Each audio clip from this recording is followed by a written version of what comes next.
So we focus on three. Over time, we figured out that there's three kinds of properties that sell the fastest and have the most buyers interested, and also where there's a lot of them out there that you can focus on. And property number one is infill lots.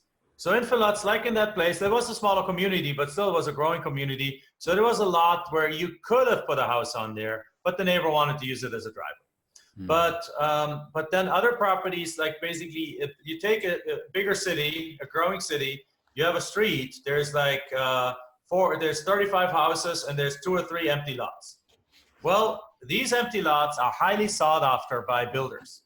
Builders come buy these lots, build a spec home on. So if the neighborhood is a $250,000 neighborhood, and the lots are worth, let's say, $60,000, $60,000 or $70,000. Somebody comes in and for another $130,000, they're going to put up a house, a smaller house, like a 1,300 square foot house, basic starter home. They built these houses for under $100 a square foot. So they built it for like $80, $90 a square foot. They put a house up there, some nice finishes. So with the land and the house, they paid about $190,000, let's say $1,000 for that, and they go sell it for $250,000 to $270,000, and they make a nice profit. So these guys are willing to buy these lots at $60,000, $70,000 in a moment. So we find these lots. We buy, those are the ones you have to pay a little more for. So we buy those perhaps at half price. We buy them at $30,000 or put them on a contract at $30,000. Go flip them to a builder the next day for $60,000, and the builder then builds a house on them. Wow. So there you have your built-in market in terms of builders. The second kind of property we focus on is what we call the path of growth. So you imagine there's a city, a larger city, it's like 500,000, 1 million or so, and that's growing. And right outside of that city, there's usually a whole bunch of land that's usually not farmland, it's just land, where the acre is worth $40,000, but in the city the acre is worth $500,000, right? Or $300,000. So it's like a tenth of the market value, 30, 40 on there, but they're great properties for two kinds of buyers. Buyer number one is a financial buyer. It's basically somebody who buys these properties to just own them and let the city approach. Because if this is like 5 miles outside of the city and the city's growing, what's going to happen? In 10 years from now, 15 years from now, the city has grown, has bridged those 5 miles. The city has engulfed this area. Now this lot that he bought for $30,000 or $40,000, and that we picked up for $5,000, by the way, $5,000 or $10,000, and then this lot is now worth $300,000. So it's an appreciation strategy that these buyers do. They're sick and tired of the fluctuations of the stock market.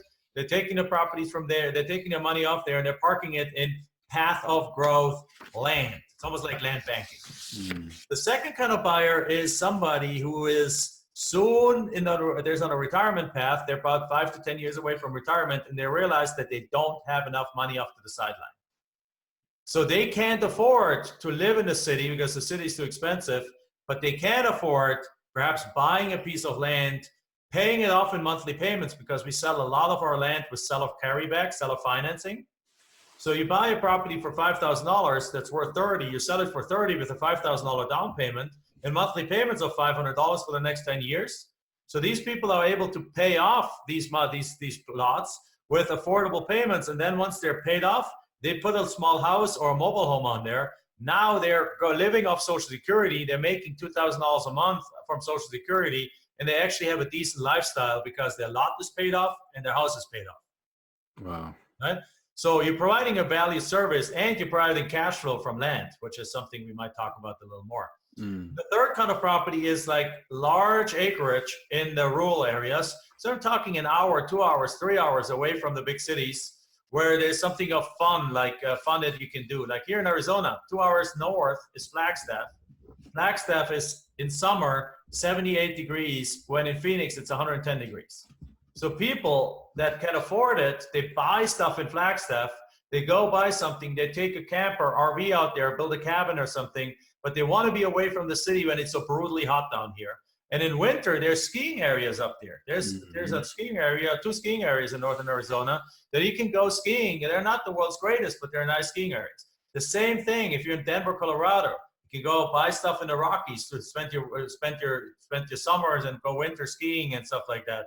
If you're in Branson, Missouri, right? You go, it's a middle of nowhere kind of place, but there is entertainment and movies and shows and stuff like that and theater there. And you can have 10 acres in the area, and people like to either retire there or they like something for the weekend to get away. So it's the RV people that buy it. It's the ATV Wow. people, the hikers, the campers, the motorists, the dirt bikers, all this kind of stuff. They love these kind of properties. So we focus in on these three kinds of properties as our target market, and we're doing really well.